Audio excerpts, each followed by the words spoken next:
Hey everyone, Roman Prokopchuk here. So, most bodies exhumed in Ukraine's Deoccupied Izium show signs of violent death.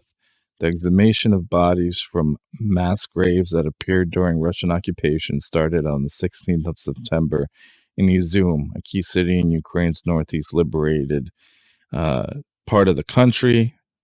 In terms of the recent offensive, most of these bodies show signs of violent death and torture. Head of the Kharkiv Oblast military administration, Oleh Syniehubov, said. According to Syniehubov, about 200 law enforcement officers and experts are now working at the site to exhume the bodies, collect evidence of Russia's war crimes, and give them a proper burial. Quote, 450 bodies of civilians with traces of violent death and torture were buried in the forest. Today, law enforcement officers started to exhume them. This is hard to imagine in the 21st century, but now it is a tragic reality in Izium.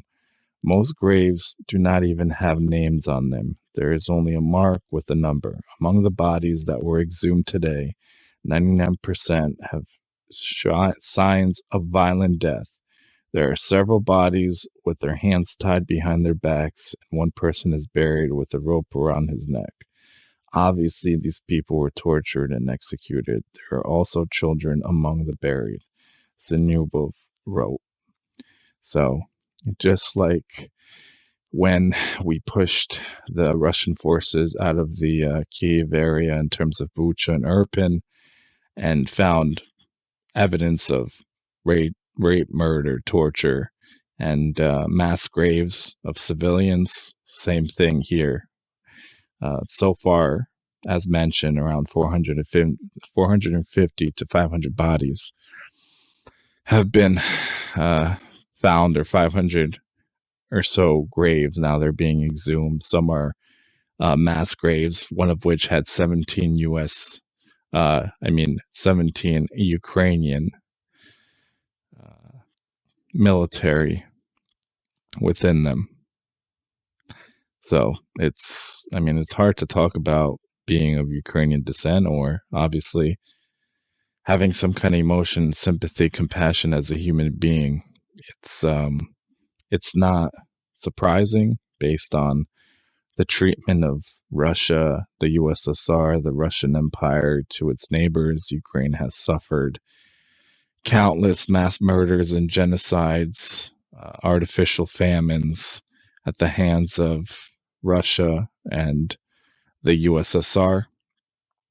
So, as more areas of Ukraine become deoccupied, you're going to see these horrors of war documented. I believe currently, up until now, since the beginning, since the invasion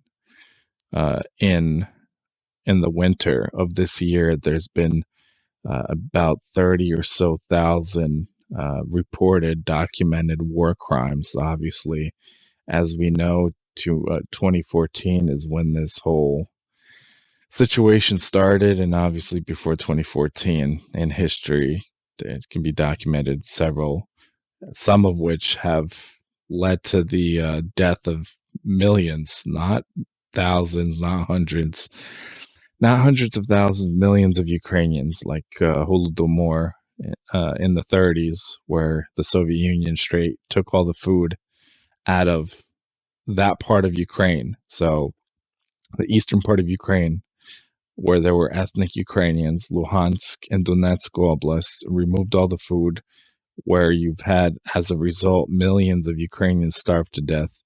Then they moved in and recolonized it with Russians from deep within Russia that, ethnically spoke Russian and had Russian ties. That's why you have an area of, close dealings with Russia and camaraderie. Not everybody, obviously, in those two oblasts, but it's a sad reality.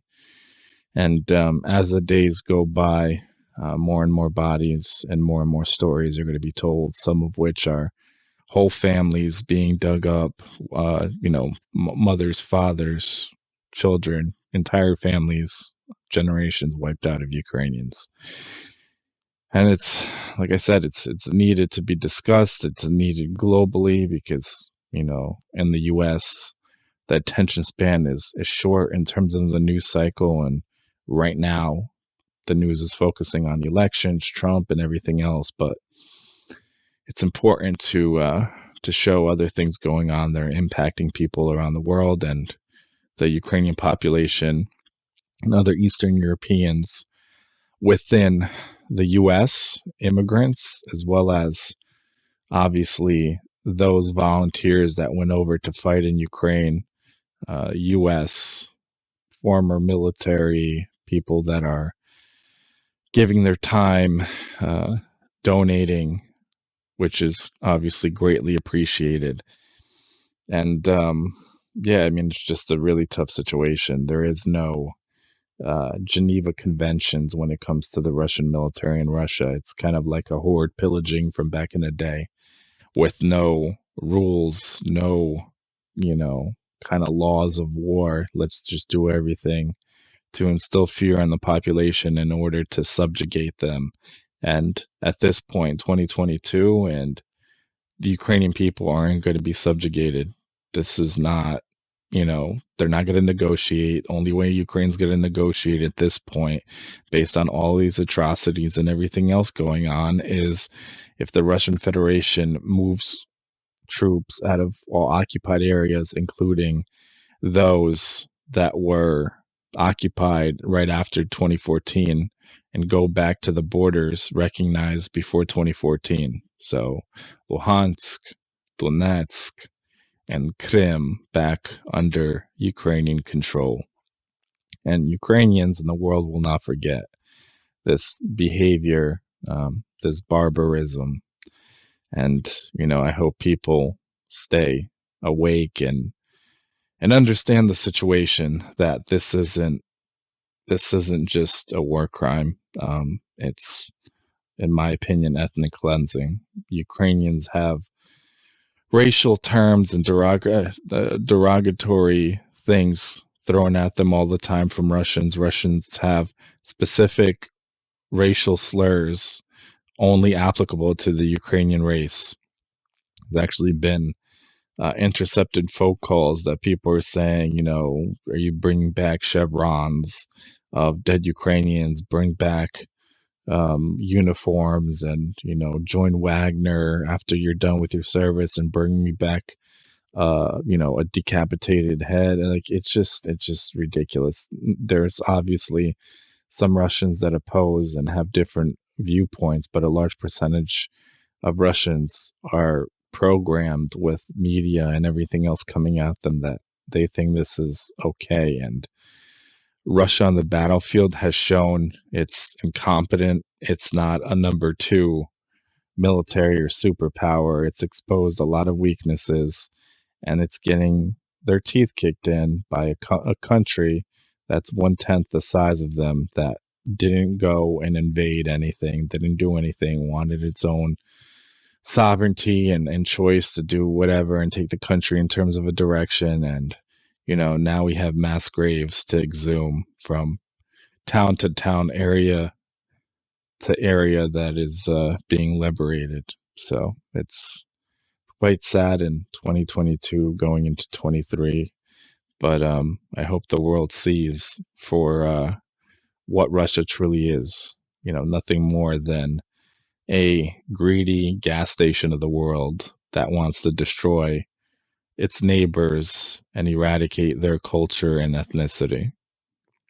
Slava Ukraini, Heroyam Slava, Slava Bohu, Slava Nazi. God bless.